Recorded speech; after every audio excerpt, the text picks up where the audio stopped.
Oke.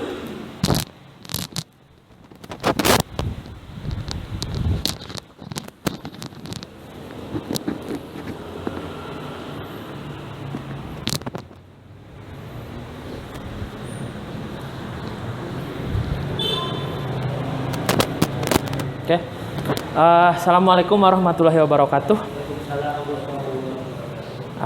Teman-teman yang hadir di sini, terima kasih telah menyempatkan waktunya, dan juga bagi yang di rumah terima kasih.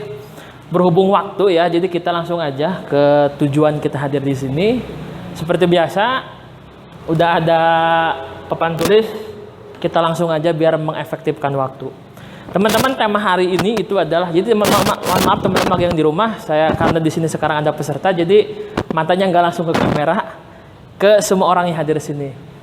Jadi teman-teman yang hadir di sini ada Andri, terima kasih, kakak saya, guru saya juga, kemudian juga ada Ansep yang sesi kedua nanti disambung dengan beliau. Hari ini kita akan membahas tentang powerful public speaking. Agak terpecah juga nya perhatiannya kamera di atas, abaikan dulu ya, mohon maaf ya. Powerful public speaking itu yang beri judul adalah, yang bertanggung jawab adalah Ansep, karena terlalu luar biasa sampaikan membuat judul seperti itu. Namun kita buat simple aja. Maksud dari powerful public speaking ini adalah bagaimana kita berbicara dengan banyak kesempatan, khususnya kepada orang. Dari mulai berbicara dengan diri sendiri, dan yang paling tinggi adalah berbicara kepada banyak orang. Seperti teman-teman ketahui, Andri jauh pasti lebih tahu, Ansep juga pasti tahu, kita akan belajar yang paling kecil dulu. Pertama dari bayi. Teman-teman, kita jauh dulu ke belakang. Ketika lahir seorang bayi, ya kita agak sedikit kurang bagus ya. Dia ingin mengekspresikan sesuatu dari hati dan pikirannya. Apa yang dia lakukan? Kalau bayi, nangis. Ansep yang pernah punya anak, nangis ya. Itu media komunikasi paling awal, nangis. Selanjutnya apa tahapan komunikasi anak setelah nangis? Gerakan tangan. Oke. Yang paling mudah digerakkan adalah tangan dan kaki. Anggota tubuh berarti ya. Oke, tahap selanjutnya. Setelah dia bisa menggerakkan tangan dan kaki, apa yang dia lakukan untuk berkomunikasi? Berucap ya. Udah masuk ke verbal. Namun sebetulnya sebelum ke verbal, ada tahapan yang dinamakan dengan, kalau ngorondang itu bahasa merangkak. Merangkak itu bukan hanya tentang bagaimana dia mengekspresikan bahasa tubuhnya, tapi lebih kepada komunikasi juga.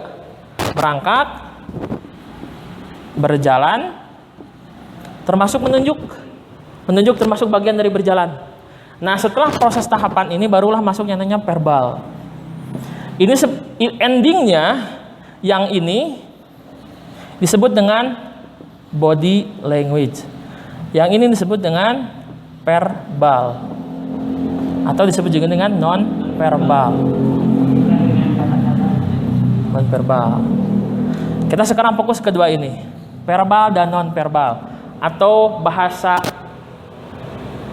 tubuh dan juga bahasa lisan. Sampai sini itu untuk gambaran umum ya tentang manusia dari kecil. Ini dua faktor ini sangat berpengaruh kepada bagaimana manusia itu berkomunikasi. Jadi ketika dia mulai dewasa, ketika dia gak bisa ngomong, maka dia akan bertindak. Ketika dia gak bisa bertindak, maka dia akan ngomong. Jadi dua faktor komunikasi yang utama dari diri manusia. Sampai sini ya.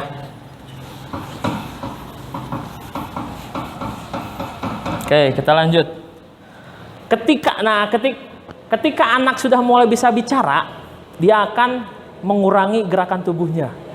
Karena dia bisa mengekspresikan lewat lisan. Apa kata pertama dari anak? Mungkin ya. Karena bagi setiap anak pasti berbeda. Ansep, apa kata udah bisa bicara? Udah. Apa kata-kata dia yang pernah dengar? A dan lain-lain. A yang udah punya lebih dari satu anak. Oh, baru satu. Oke, gak apa-apa. Apa kata yang mungkin kaget ketika anak bisa ngomong itu? Mama. Mama, oke. Oke. Berarti siapa orang pertama yang mengajarkan A dan Mama?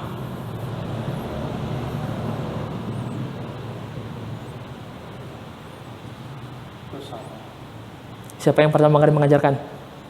Mamanya. Mamanya atau orang tuanya? Orang tuanya. Jadi yang mengajari bagaimana cara anak ngomong itu adalah orang tua. Orang yang pertama kali mengajari bagaimana bahasa tubuh adalah orang tua. Di Sunda ya, Langga pribadi, kalau dulu itu waktu kalau misalnya dikasih sesuatu dan bilang iya maka akan mengunggek. Kalau menolak makan gideg. Itu bahasa tubuh yang dari dulu ditanamkan kepada kita sejak kecil. Jadi pola verbal, pola non verbal itu sudah ditanamkan dari dulu kepada kita. Termasuk juga bahasa. Bahasa Indonesia, bahasa Sunda, bahasa Inggris adalah bagaimana orang tua kita. Itu untuk bahasa verbal. Nah, sekarang kita masuk yang dinamakan dengan komunikasi intra dan ekster manusia. Dengan diri sendiri, dia akan berbicara. Komunikasi dengan diri sendiri. Dengan diri sendiri. Oke, ketika anak sudah bisa bergumam, dia akan ngomong dengan diri sendiri. Contoh bicara dengan diri sendiri seperti apa, Ancep? Mun urang ngomong jeung sendiri sorangan seperti apa? Kurang kesalahan ke Ais, mantap, tepuk tangan buat Ancep.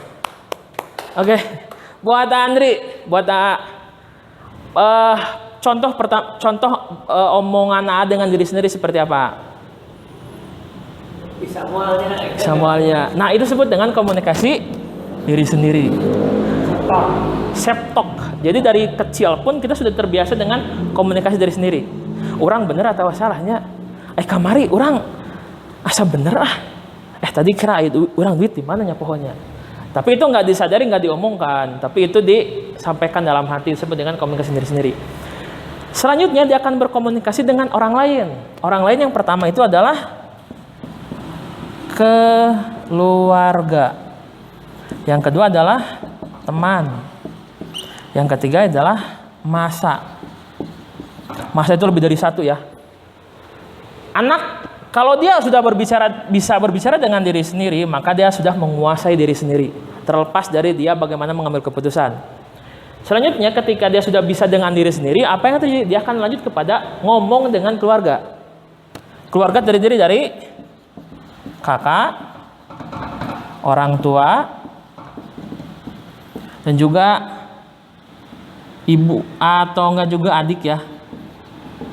Pokoknya satu paket keluarga.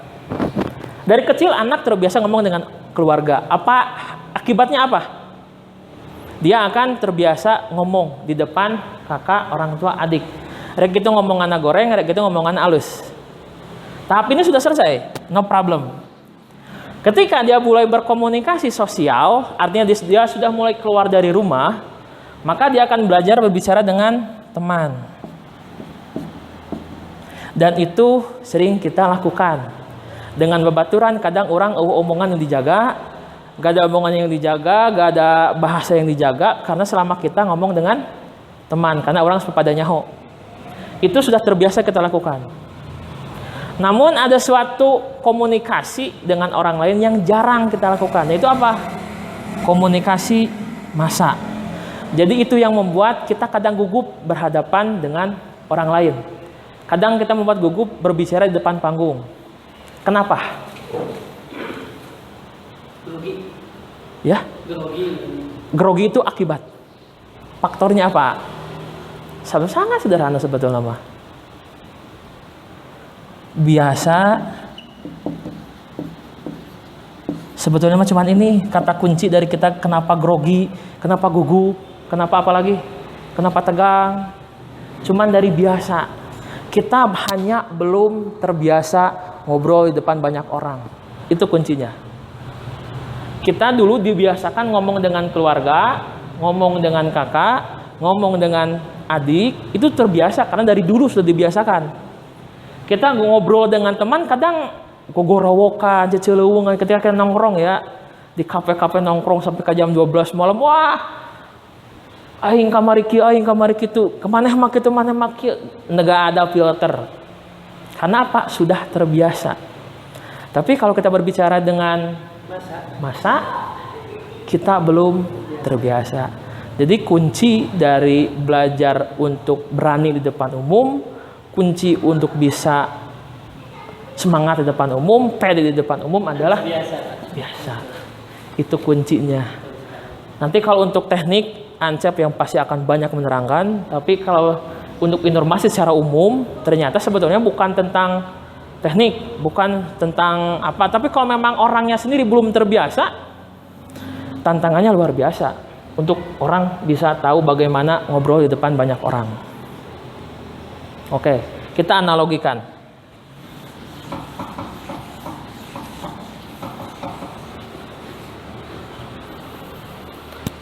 Panji Petualang, subscribe? Ente, belum. Andri, pernah nonton Panji Petualang? Belum. Tapi tahu? Tahu, oke. Tukang ular ya. Panji Petualang. Panji Petualang itu lebih dikenal sebagai, atau bahasa brandnya itu adalah tukang ular. Tukang ular atau pawang ular.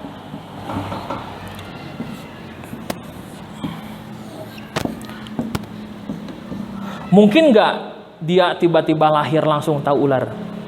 Tidak. Apa yang membuat Panji tahu tentang ular? Terbiasa dengan Oke, terbiasa dengan ular.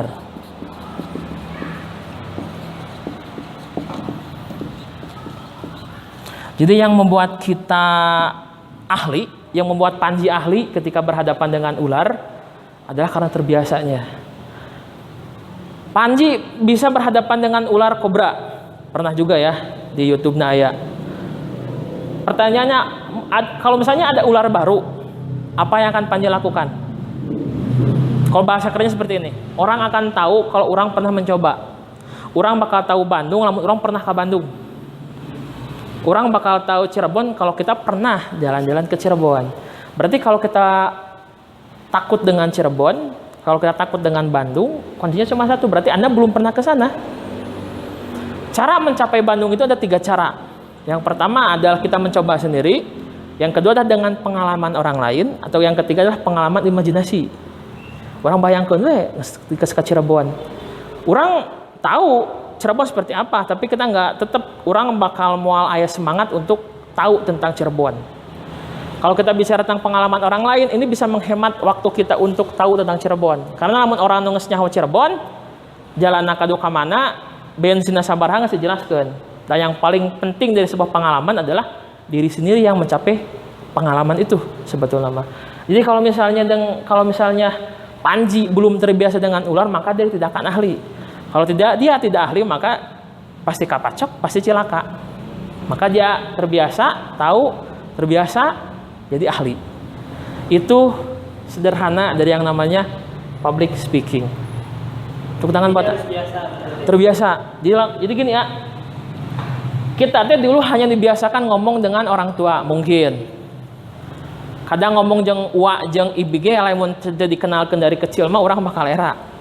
Setelah ngobrol dengan keluarga, kita ngomong dengan yang namanya teman, sebaya, sahabat. Awal ketemu dengan teman, apa yang akan dilakukan oleh seorang anak? Nyapa, maneh saha, imam maneh di mana? Itu 2. Kadang-kadang cukup minimal 2 ya, pengalaman nama siapa, dari mana.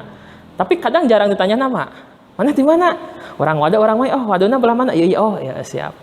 Itu tahap pertama kenalan. Yang kedua ngobrolkan masalah hobi. Yang ketiga ngomongkan masalah politik. Yang keempat akhirnya kan semua topik dibicarakan. Karena terbiasa ngomong hal tersebut di depan orang tersebut. Tapi ketika berbicara di depan banyak orang, karena nggak terbiasa, dalam mindsetnya belum pernah mencoba, bingung. Akhirnya apa? Dia akan grogi di depan panggung, ngadeg-deg.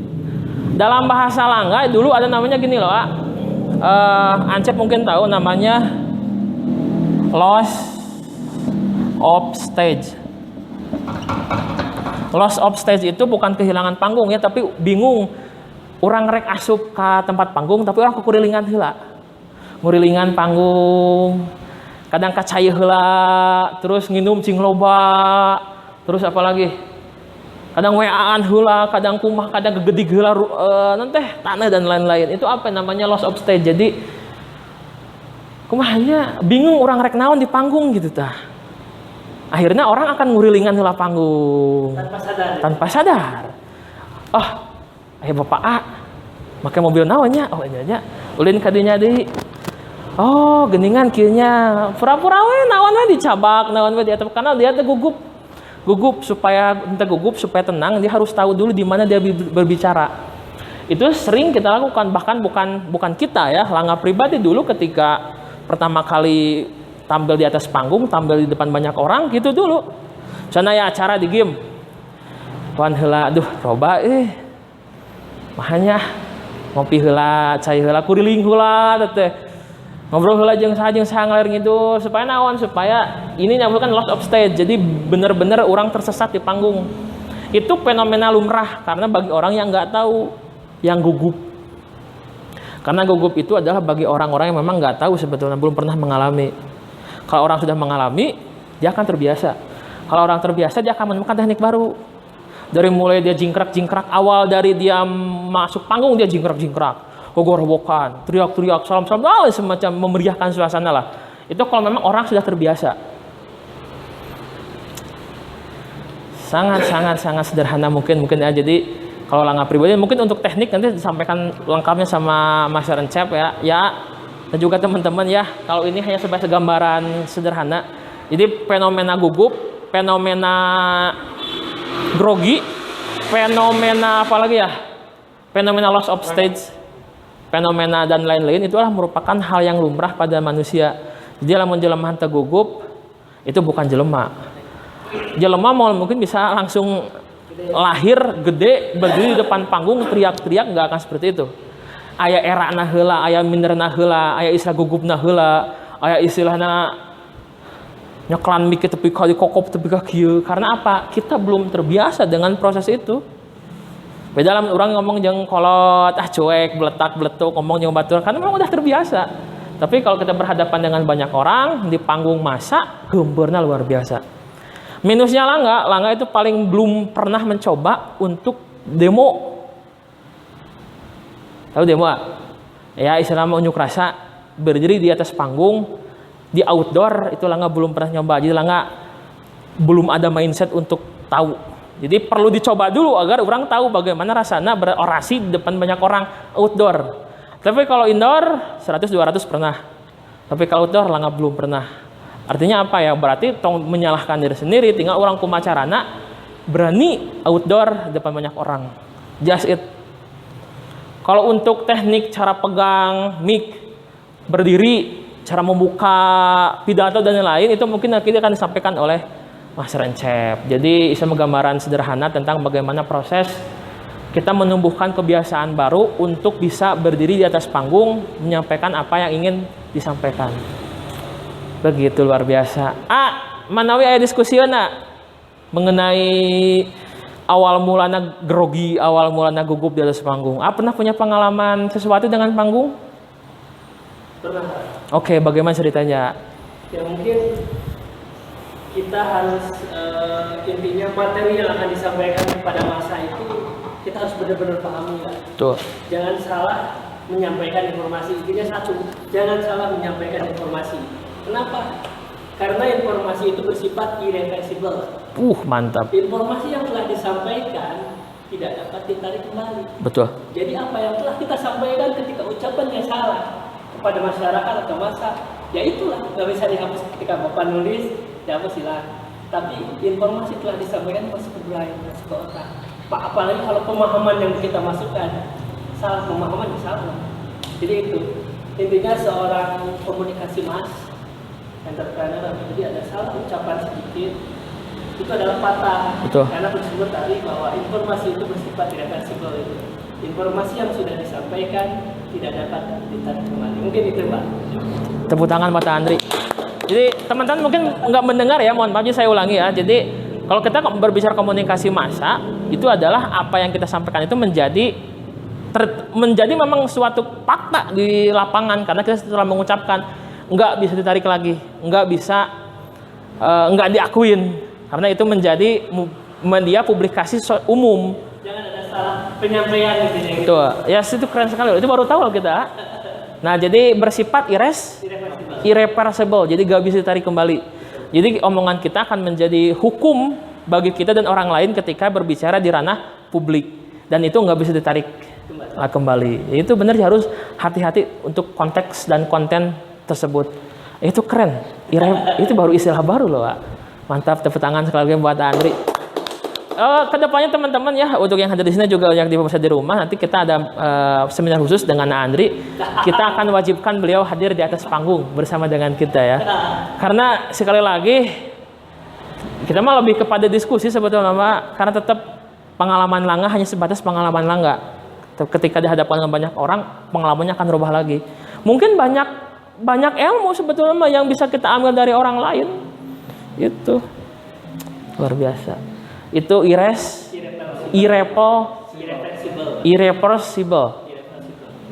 Itu istilah baru dan keren, luar biasa. Informasi tidak bisa ditarik kembali. Informasi tidak bisa ditarik kembali. Tapi bisa diklarifikasi ya? Kalau udah nyampe ya nggak bisa. Nggak bisa ya, oke. Bapak itu punya mobil. Oke. Orang lain tahu yang dengan kecuali yang nggak dengar, Pak. Oh. Mana mungkin bapak ini udah tahu saya bilang Pak Rangga punya mobil. Apa dia nggak bisa menghapus nggak omongan saya barusan? Nggak bisa. Itulah irreversible. Informasi yang pernah disampaikan tidak bisa ditarik kembali. Jadi intinya nanti ada feedback lah kalau nggak masuk komunikasi, ada umpan balik. Jadi kalau informasi yang disampaikan salah ya jadi nolus. Betul. Informasinya bersifat baik, ya feedbacknya baik. Gitu aja Pak ini. Luar biasa, tepuk tangan buat Andri. Kita masih ada waktu dan kesempatan. Kita open diskusi aja buat Andri dan juga Ancep. Ini Ancep nih yang paling banyak mengambil pelatihan nih. Ini walaupun trainer juga, tapi kenapa nggak juga? Karena Langga juga yakin loh, seorang Ancep awal-awal ketika dia memulai karir sebagai seorang dosen, pernah gugup juga loh mungkin.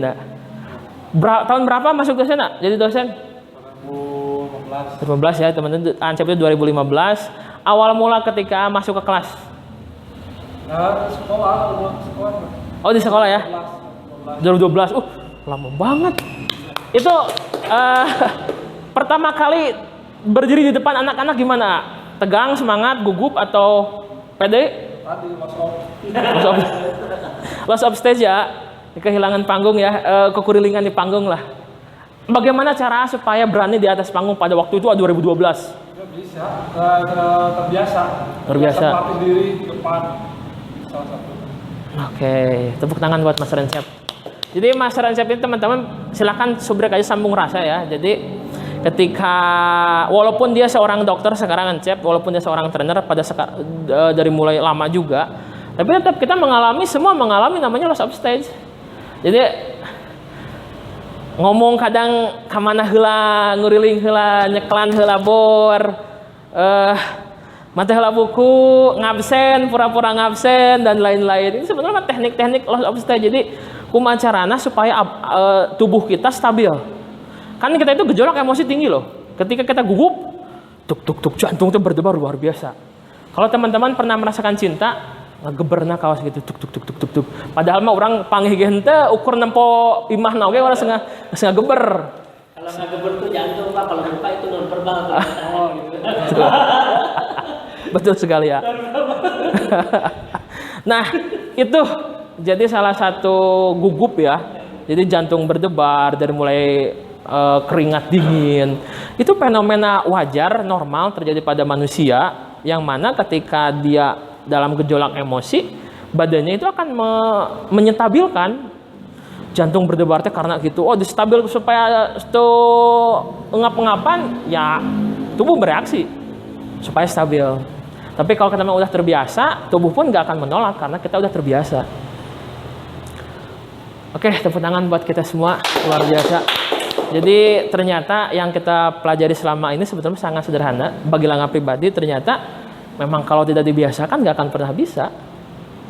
Seorang Fahri Hamzah, seorang Fadli John yang biasa kita lihat warawiri di TV, ternyata dulunya pun juga Bukan baru kemarin sore beliau hadir di atas panggung, ternyata dari puluhan tahun yang lalu beliau sudah ada di atas panggung. Makanya mereka jauh lebih bisa untuk berpidato karena udah terbiasa dari sekian puluh tahun yang lalu.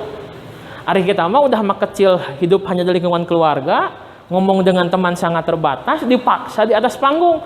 Atunya ngadeg-deg ruas gempur tapi kasagala diomongkeun. Awak ngagigil, nakalan mik tepuguh dan lain-lain. Itu fenomena yang memang sebetulnya bisa kita siasati untuk dipelajari praktek.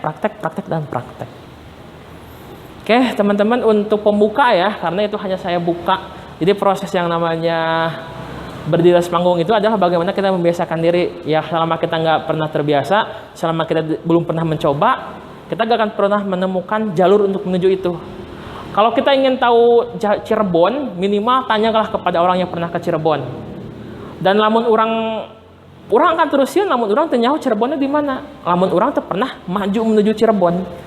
Dalam orang yang bisa untuk bicara di atas panggung, ya silahkan berdiri di atas panggung.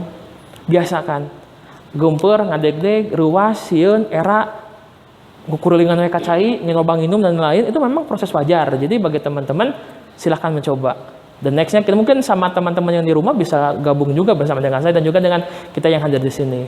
Oke, dari saya cukup sekian yang disambung oleh Dr. Encep untuk teknis tambahan ya. Kalau ini hanya sebatas gambaran besar, nanti kita akan beri tentang teknis tambahan bagaimana membuat powerful public speaking. Buat Dr. Encep, waktu tempat dipersilakan tepuk tangan buat Dr. Encep.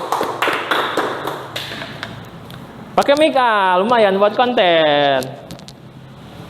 Buat. Hebat. Ya, berjaga sama Andri wajib. Oke, assalamualaikum warahmatullahi wabarakatuh. Oke, alhamdulillah hari ini bisa bertemu dengan Andre yang sangat luar biasa ya. Ketemu di sini. Ya, bisa berdiri dulu. Oke, kita pijat-pijat dulu. Di sini dulu. Oh, lihat ya. Silakan. Itu. Udah masih Oh, udah. aja. Ya, ada biar tubuh ringan, Aduh, Masya Allah. santai.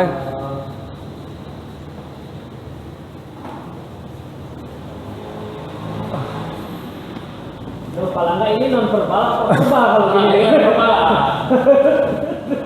Ini pasti ada tambahan. Sudah tambahan. Oke.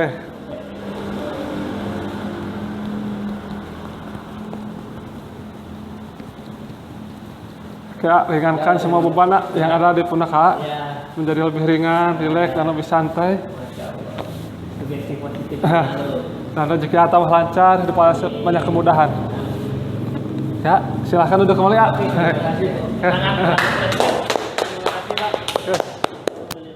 Oke, alhamdulillah hari ini bisa bertemu dengan Andre ya, yang luar biasa. Dan hari ini tadi sudah Langga sampaikan bahwa kita akan belajar mengenai powerful public speaking, dan di mana setiap orang tentu ada yang namanya gugup dan grogi. Nah, dan sekarang kita akan belajar mengenai teknik. Nah, di sini ada teknik terapi ketika kita itu gugup dan ketika kita itu blank dalam presentasi, dalam melakukan bicara. Nah, yang pertama itu olah napas. Nah, ketika kita gugup, biasakan ketika pagi hari atau sebelum kita presentasi, tarik napas sebanyak 7 kali ya. Tarik napas, tahan, buang. Tarik napas, tahan, buang. Nah, itu sebanyak 7 kali. Itu untuk mengolah yang namanya grogi kita, supaya grogi kita itu hilang. Nah, bisa kita juga sugestikan beban kita yang ada dalam diri kita itu keluar lewat napas ke atas, gitu kan. Kalau dalam hipnoterapi. Nah, itu. Kemudian yang kedua, edit submodality. Nah, submodality itu di mana alat indera manusia. Jadi alat indera manusia itu ada 5. Yang pertama visual, yang kedua auditory, yang ketiga kinestetik, yang keempat indera pembau, yang kelima indera pengecap. Nah, tapi yang paling banyak digunakan yaitu 3. Nah, ini ada visual, auditory, kinestetik. Nah, caranya bagaimana? Nah, mungkin punya pengalaman yang buruk, pernah ingat pengalaman yang buruk pernah. Satu aja atau Satu wae. Jarang. Mantap. Ini pengalaman yang buruk. Ada. Pernah. Tapi tetap perlu disebatkan Ami. Tidak disebatkan ini mah. Edit community itu nggak disebatkan juga nggak boleh. Pernah. Oke, pernah ya. Oke, ketika saya hitung dari 1 sampai 3, silahkan munculkan gambaran tersebut di sebelah kanan aja. Oke, 1, 2, 3. Silahkan munculkan gambaran pengalaman buruk A.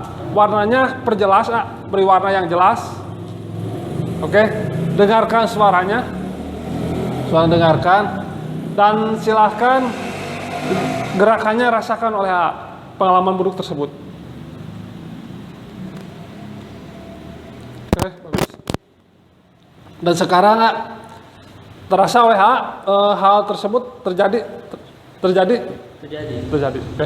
Sekarang, oke, gambarannya tadinya jelas, berwarna jelas, menjadi buram, hitam putih.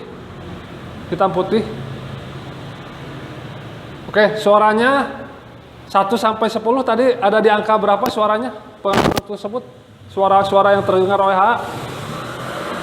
1 paling rendah, 10 paling tinggi. 8. Oke. Tarik napas, A. Tarik napas, tahan sebentar, buang. Oke, ketika menarik napas dan mengeluarkan napas, maka suara-suara tersebut semakin menghilang.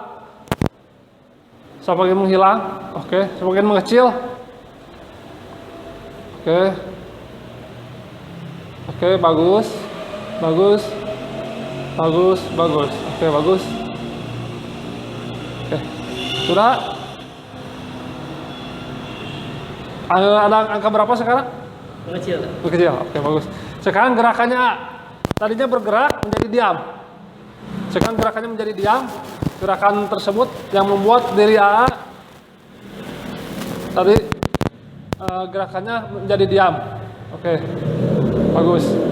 Oke, dan sekarang sudah ya, jadi diam. Gerakannya menjadi diam, suara menjadi mengecil, dan gambarnya menjadi buram. Oke, dan sekarang di sebelah kanan ya, di sebelah kanan AA, gambarkan satu hal yang membuat diri AA menjadi lebih bahagia. Entah itu masa depan, entah itu bisnis, menjadi maju, menjadi sukses. Oke, gambarkan. Saya hitung dari 1 sampai 3, silahkan munculkan gambaran tersebut. Oke, 1, 2, 3. Push. Oke, gambarkan diri AA sedang bahagia di masa depan. Entah itu hari esok dan masa depan yang nanti ke depan. Oke, silahkan perjelas warnanya. Di mana diri AA menjadi lebih bahagia. Warnanya menjadi bahagia, beri warna yang jelas gambaran tersebut. Oke. Kemudian suaranya perbesar, dan kemudian gerakannya lebih bergerak gerakannya. Oke, bagus. Oke, sudah tergambar, dan jelas ya. Gambar jelas, suaranya besar, dan gerakannya bergerak. Oke, saya ambil ya gambaran tersebut dan saya munculkan di sebelah kiri A. Oke, 1, ketika sampai angka 3, maka gambaran tersebut terlihat jelas oleh A dan terdengar suaranya dan gerakannya bergerak. 1, 2, 3. Wush. Oke, silahkan nikmati ya gambaran tersebut, di mana A menjadi lebih bahagia, lebih senang, tenang, dan menjalani usaha dan menjalani sesuatu yang Anda inginkan. Dan mulai sekarang seterusnya lebih bahagia, lebih tenang, dan lebih bahagia dalam menjalani kehidupan A. Nah, itu mungkin submodality itu juga bisa mengurangi efek daripada kita itu berbicara di depan ketika gugup. Jadi kita itu kan seolah-olah membayangkan dari kita itu kasihunan ti heula. Nah, jadi ketika kita itu merasa diburamkan, tadinya jelas diburamkan, suara-suara yang terdengar oleh kita dikecilkan. Nah, kemudian warnanya, kemudian gerakannya diam, gitu kan. Nah, nanti kita itu ganti dengan gambaran yang kita inginkan. Nah, itu seperti itu. Edit submodality disebutnya. Nah, kemudian EFT ya. EFT itu ada 3 langkah. Yang pertama setup, yang kedua tune in, yang ketiga tapping. Nah, bagaimana? Kamu benar ya? Oh, silakan. Oke. edit submodality gitu. Ya. Jadi itu tampak sebagai sugesti gitu kalau saya Ya, betul ya. sama nggak? Jadi ketika saya mensugesti bahwa ya nggak bakalan bisa gugup gitu kan tadi Ya. yang negatif gitu yang Ya, betul. pengalaman buruk mungkin gitu. Ya. Otak karena saya bahwa itu merasa menghilangkan jadi otomatis hilang. Nah di sini sugesti positif kalau saya bisa akan dimunculkan mungkin. Ya. Edit seperti itu menstimulus sugesti positif mungkin seperti itu. Ya, betul lah. Jadi menstimulus sugesti positif berdasarkan alat indera. Alat indera. Alat indera kan ada 5 indera yang kita ketahui. Nah, ada tadi visual, penglihatan, auditori pendengaran, dan kinestetik gerakan. Kemudian ada penciuman dan pembauan. Nah, itu. Nah, itu yang di utak-atiknya yang alat indera seperti itu, Pak. Nah, gitu. Jadi kejelekan dan nanti buang. Nah, gitu, Pak. Nah, gitu. Nah, gitu. Lalu mungkin ada lagi ya? Nah, ini selanjutnya EFT ya. Nah, EFT ini teknik yang dikembangkan oleh Gary Craig. Nah, ini untuk mengetuk bagian-bagian yang menurut kita itu agak sakit. Nah, atau membuat diri kita itu cemas. Nah, itu diketuk bagian-bagiannya. Jadi ada 3 langkah. Yang pertama setup, yang kedua tune in, yang ketiga tapping. Nah, bagaimana caranya? Kak, bisa maju dengan kursi. Ya. Nah, itu kursi. Ya. Kayak gini ya, berhadapan aja. Nah, bisa cuma tuh. Apa ada masalah lain mungkin nak? Enggak. Cemas atau gimana? Cemas.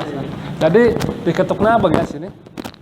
Meskipun saya cemas, kata itu, meskipun saya cemas, saya ikhlas, saya pasrah, saya ridho. Oh, silahkan niatkan. Jadi setup itu sama dengan niat. Kalau meskipun saya cemas, Meskipun saya cemas, saya ikhlas, saya pasrah, saya ridho. Meskipun saya cemas, saya ikhlas, saya pasrah, saya ridho. Meskipun saya cemas, saya ikhlas, saya pasrah, saya ridho. Nah, ini kemudian rasakan cemasnya itu di sebelah mana itu. Misalkan di sebelah sini atau sebelah sini cemasnya. Tune in itu merasakan. Oke, silahkan rasakan. Sudah.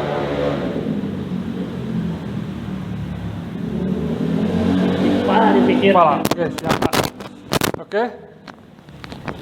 Kita katakan dalam hati, meskipun saya cemas, saya ikhlas, saya pasrah, saya ridho.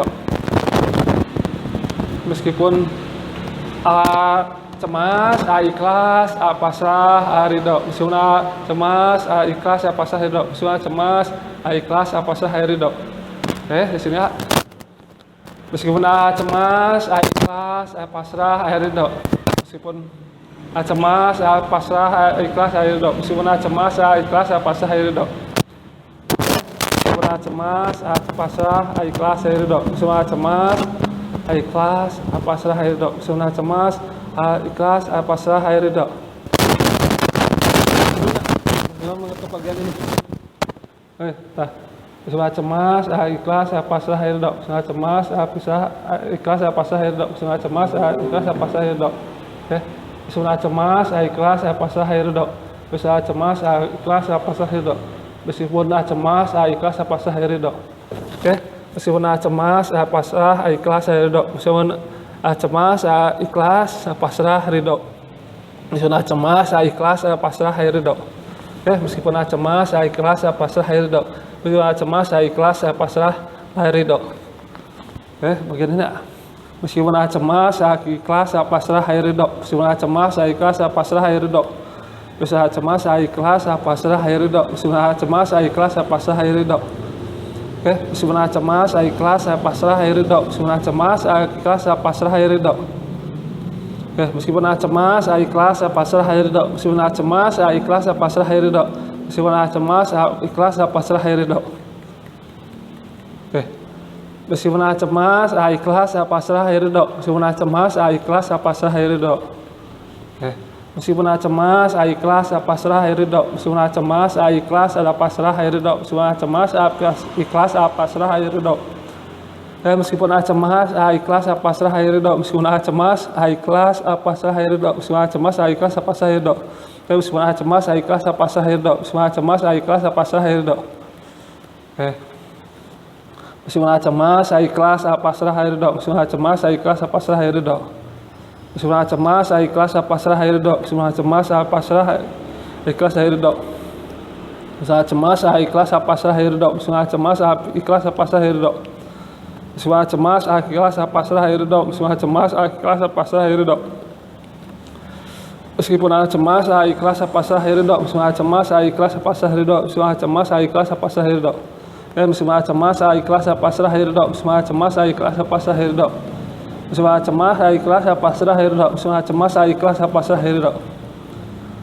Meskipun cemas, ikhlas, pasrah, ridho. Bismillah cemas, ikhlas, pasrah, ridho.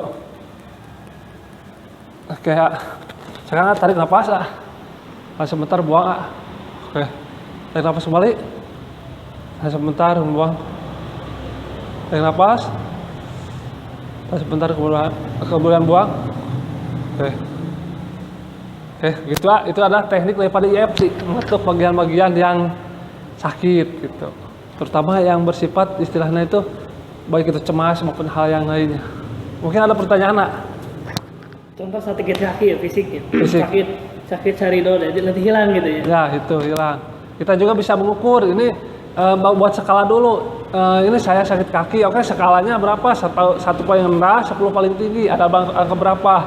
Berarti 8 misalkan. Oke, angka 8. Oke, kita berikan IFT. Nah, sesudah di IFT, kita tanya lagi. Sekarang ada angka berapa? Angka 2, berarti berkurang gitu. Oke. Itu, Pak. Yang saya maksud kalau misalnya cemas, taruhlah mau bertanding seorang atlet gitu. Wah, cemas gitu ya. Itu bisa dilakukan terapi seperti itu nggak, Pak? Bisa sama. Wah, saya cemas gitu, karena kan nervous gitu, nervous itu ya, bisa. Ini bisa untuk berbicara di depan, bisa untuk juga hal yang lainnya kita seperti itu. Siap. Nah, gitu, Pak. Oke. Ya, mau di servis lagi nih kepala. Asik. Plus tambahan. Kalau kepala ini, ya, ini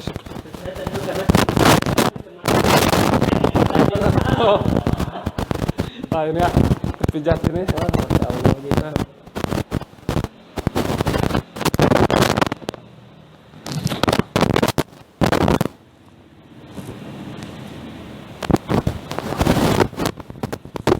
Biasanya Pak. Oke. Jadi lebih ringan, lebih santai, lebih rileks.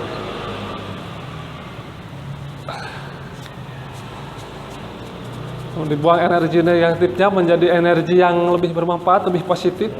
Jadi kita lancar dan hidup lebih banyak kemudahan. Nah, yang jarang di kita itu adalah ketika segala sesuatu berhubungan fisik, kadang cuma sebatas sentuhan fisik. Lupa untuk dikasih sugesti. Jadi kalau misalnya kita menyentuh anak, itu kadang kita lupa menyebut cing baget, cing soleh. Itu kadang kita lupa gitu kan. Lah, udah, Kak. Lah. Tambahan lah itu.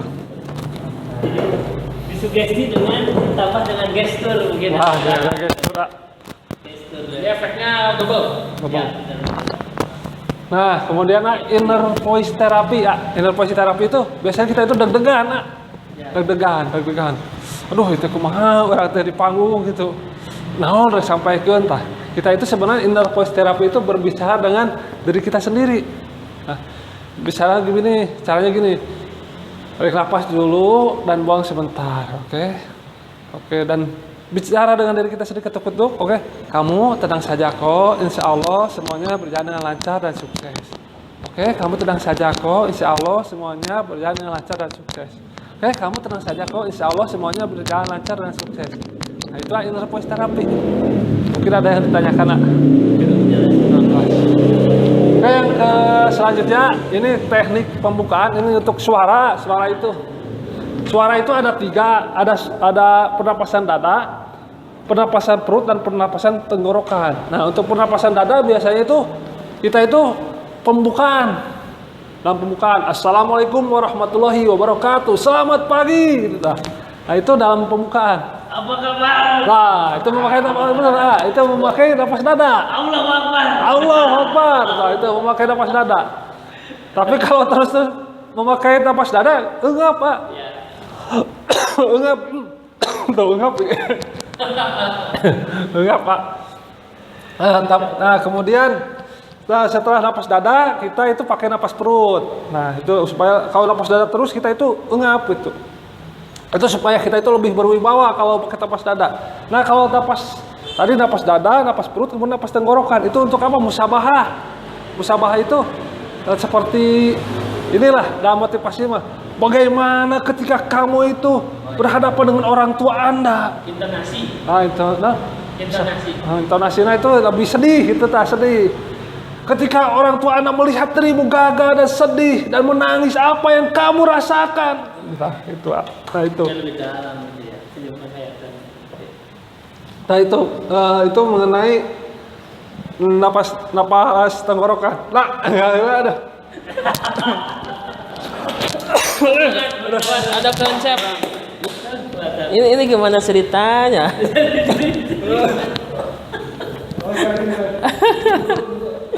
Aduh, mohon maaf Pak Andri, luar biasa. Balik lagi bersama saya. Itu mungkin itu baru sebagian ya. Jadi selanjutnya kita lengkapi ya. Tapi bukan untuk ini karena ini ranahnya beliau yang lebih tahu. Tapi mungkin jadi istilah nama apa yang tadi disampaikan oleh Dr. Ensep, terus juga tapping praktek dan juga namanya EFT, emotional freedom technique, itu adalah teknik ini kombinasikan antara bagaimana verbal dan juga tapping di sentuhan tubuh tertentu. Adanya Jadi gestur dimasukkan dengan sugesti yang diucapkan gitu. betul. Jadi istilah nama itu efek dari kan gini ya.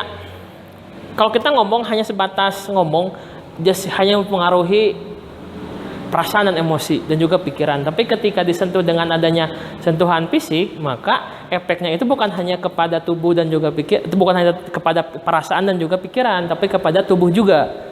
Jadi itu powerfulnya teknik EFT yang digunakan untuk kalau secara instan mungkin meningkatkan motivasi dan keberanian di atas panggung. Tapi kalau untuk konteks yang lain bisa gunakan untuk terapi juga.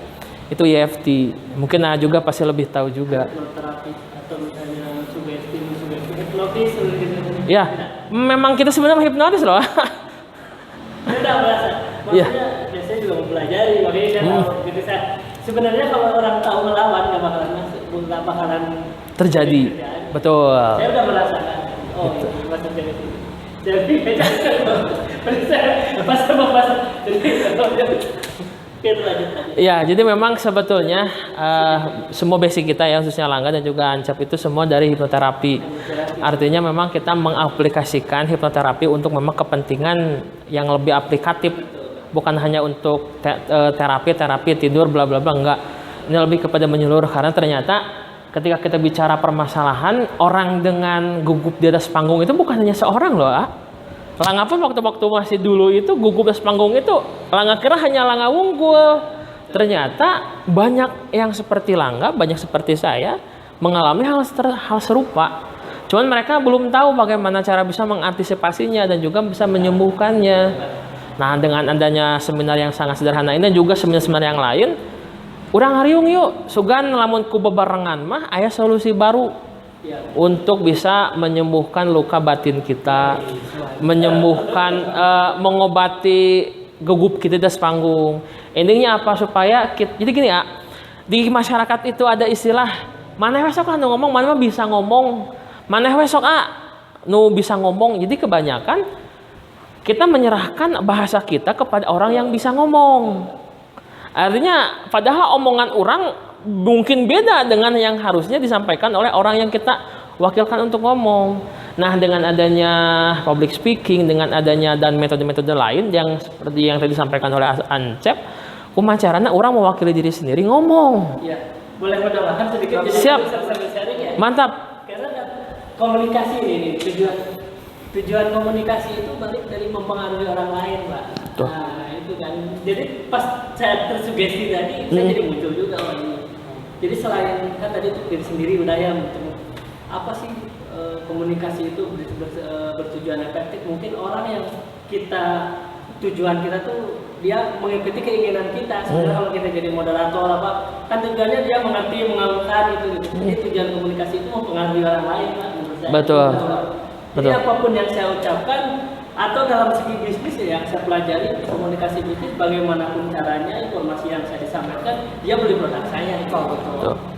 Bapak suka sama saya, sugestinya saya gitu, apapun yang saya ucapin nanti strateginya gimana, intinya tujuannya dia menimbulkan feedback, ya suka dengan apa yang saya ini Sampaikan. iya, mempengaruhi ya, itu kan sugestinya tadi kan kalau kata ini hypnoterapy terus kan dihilangkan yang negatif kan itu sugesti ke orang lain.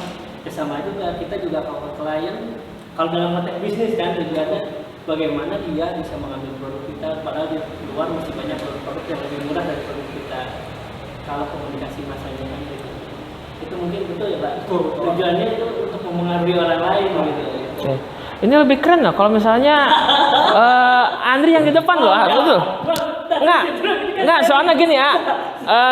Kita itu minus mic ya teman-teman ya. Jadi mic cuma ada di saya pribadi. Padahal mah yang disampaikan oleh Andri itu justru itu sebenarnya inti dari pembelajaran kita hari ini. Mantap. Enggak mas siapkan mic buat semua peserta. Jadi diskusinya langsung kerekam sama mic sama teman-teman juga tahu karena memang oke ya saya ulas lagi ya apa yang disampaikan oleh Andri itu. Komunikasi itu adalah bagaimana kita mempengaruhi orang lain, mempengaruhi orang lain. Jadi inti dari komunikasi adalah feedbacknya.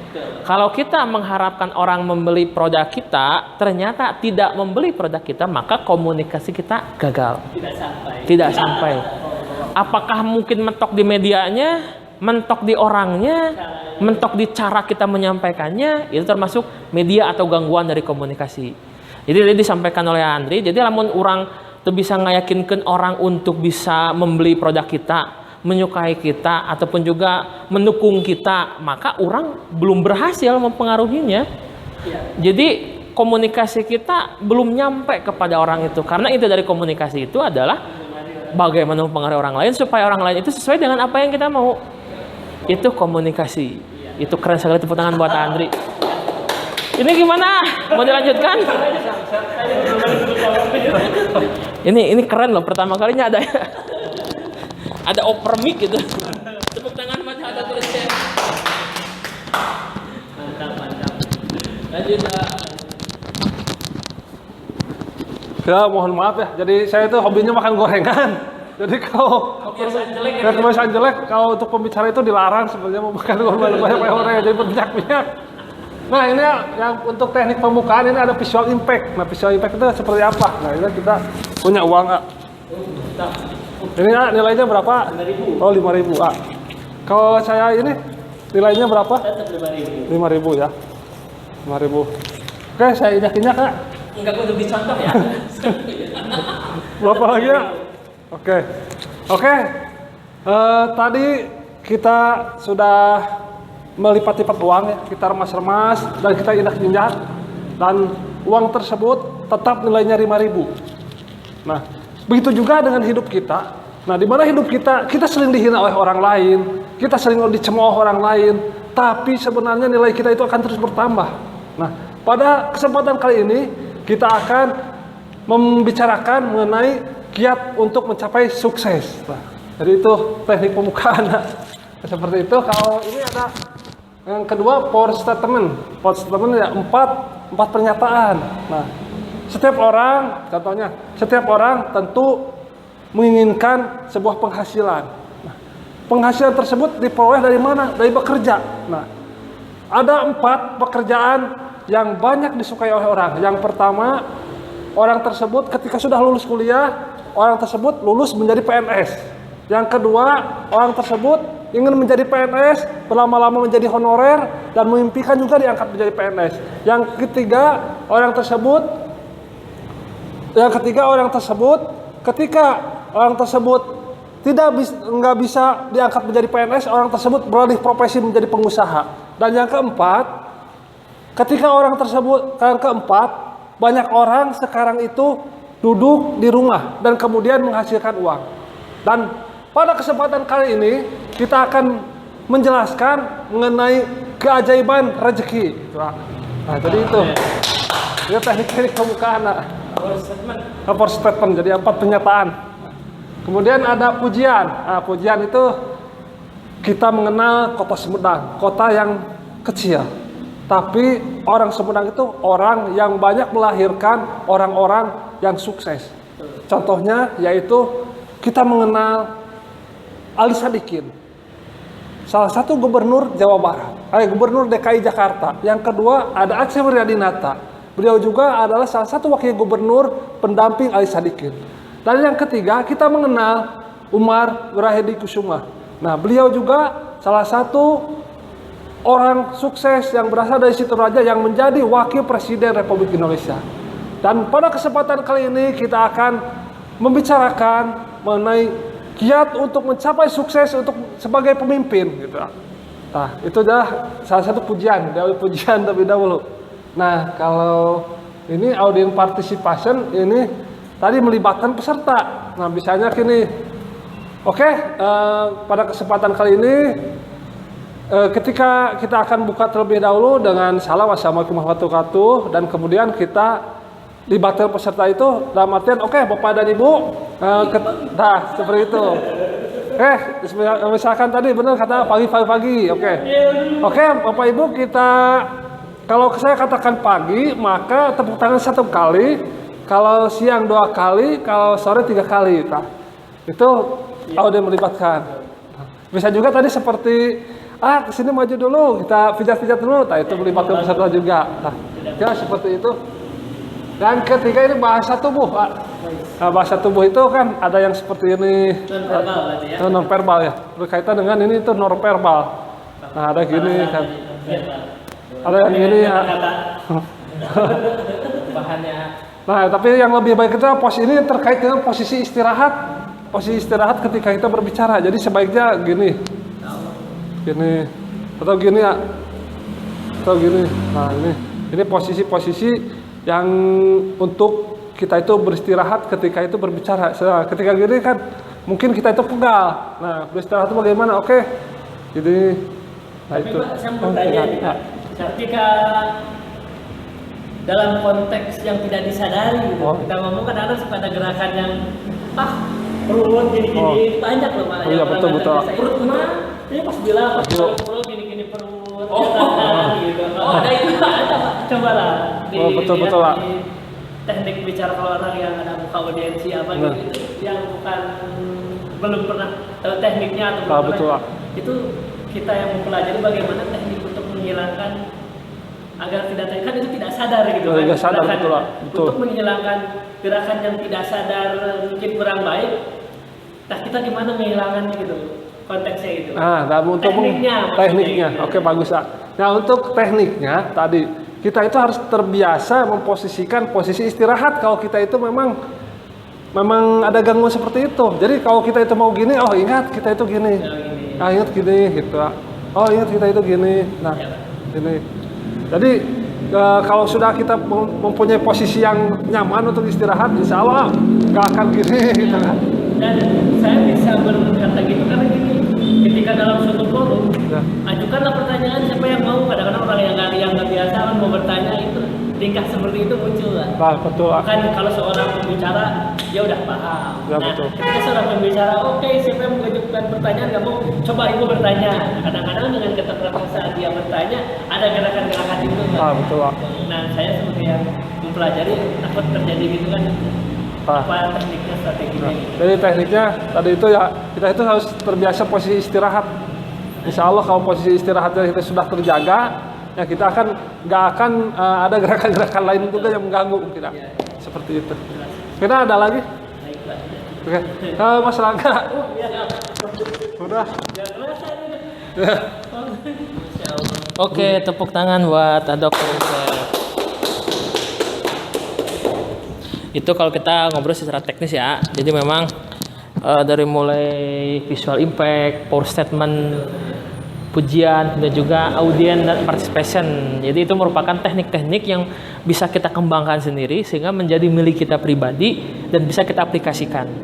Karena ilmu tanpa aplikasi percuma, lebar aslinya itu. Jadi buat teman-teman semua, khususnya Andri dan juga buat teman-teman yang hadir di rumah, aplikasi walaupun itu kecil ya, karena dengan kita hal kecil diaplikasikan kita akan menemukan sesuatu yang baru dan itu menjadi belief system teman-teman semua.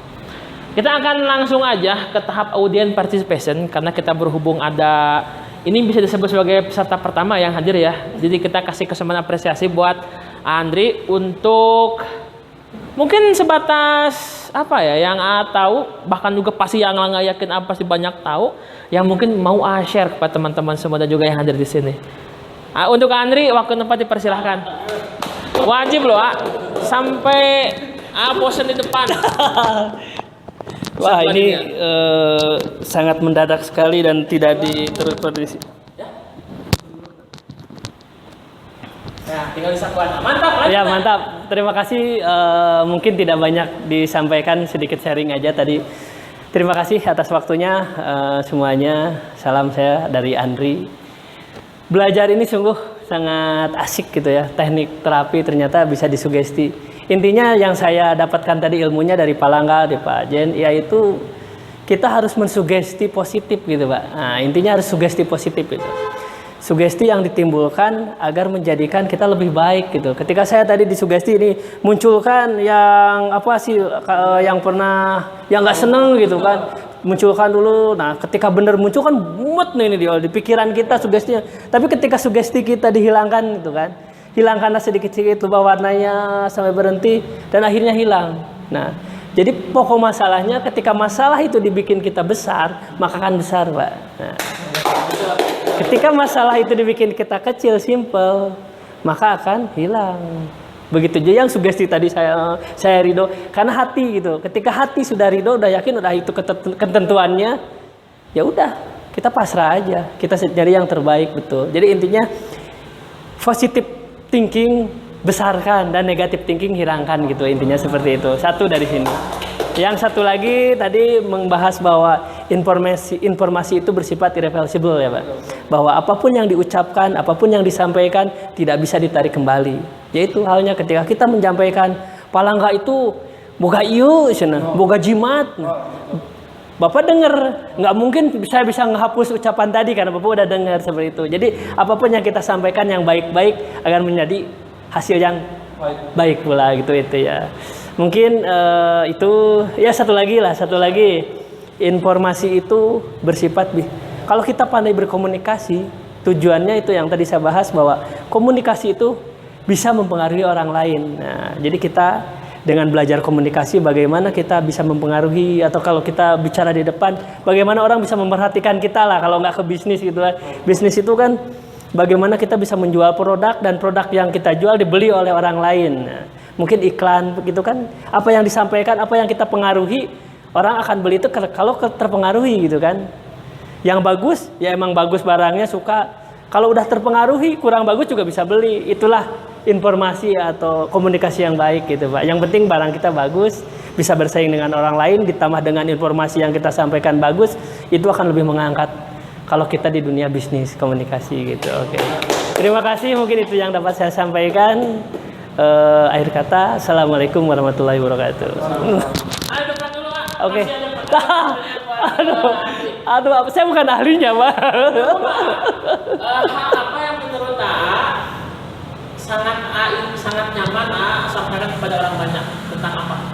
Hal apa yang membuat nyaman ngomong ke banyak orang?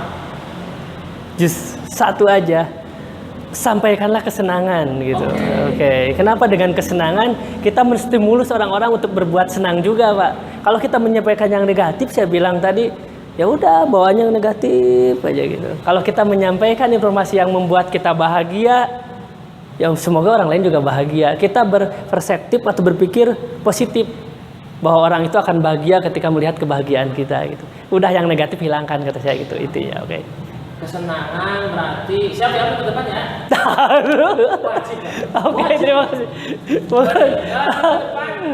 Kalau bagian berarti kan bagaimana membangun kebahagiaan dalam diri. Oke, siap.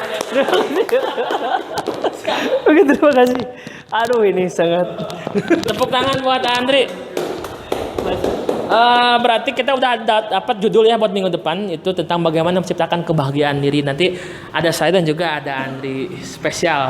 Jadi kita langsung kasih panggung untuk orang yang betul-betul ada kesempatan. Buat Andri minggu depan kita persiapan ya, siap ya? Allah Akbar. Kita tedong langsung ya. Teman-teman, karena mau durasi waktu juga. Jadi untuk hari ini cukupkan sekian ya. apa yang saya sampaikan, apa yang Ancep sampaikan, dan juga tadi apa disampaikan oleh Andri, itu hanya bersifat sangat sederhana. Khususnya saya, sangat sederhana sekali. Tinggal bagaimana teman-teman api kecil yang saya sampaikan ini bisa membuat bara api yang banyak di mana-mana. Jadi walaupun itu bersifat kecil, sederhana, mohon teman-teman maksimalkan. Karena apalah daya seorang Langga Kusuma, seorang Ancep, kita adalah pembelajar. Justru kita banyak belajar dari orang-orang yang hadir bersama dengan kita. Karena yang paling banyak pengalaman adalah orang yang paling banyak melakukan sesuatu dalam hidupnya. Kita mah hanya merangkum ya. Tugas kita hanya merangkum. Jadi hanya merangkum, menyampaikan. Semoga bisa menjadi sedikitnya ilmu bagi teman-teman semua dan kembangkan. Buat Mas Rencep, Dr. Rencep, thank you luar biasa. Kemudian juga buat Andri, thank you telah meluangkan waktunya bersama dengan kita. Kita tunggu minggu depan. Judulnya tidak Pak? Bagaimana menciptakan kebahagiaan, kesenangan. Oke, bersama dengan Andri spesial. Minggu depan kita persiapkan dari sekarang. Andri, thank you. Hancep, thank you. Saya tutup. Wabillahi Assalamualaikum warahmatullahi wabarakatuh. Serius ya minggu depan ya? Wajib. Kan harus yang berilmu aja. Enggak. Justru gini loh sebetulnya mah.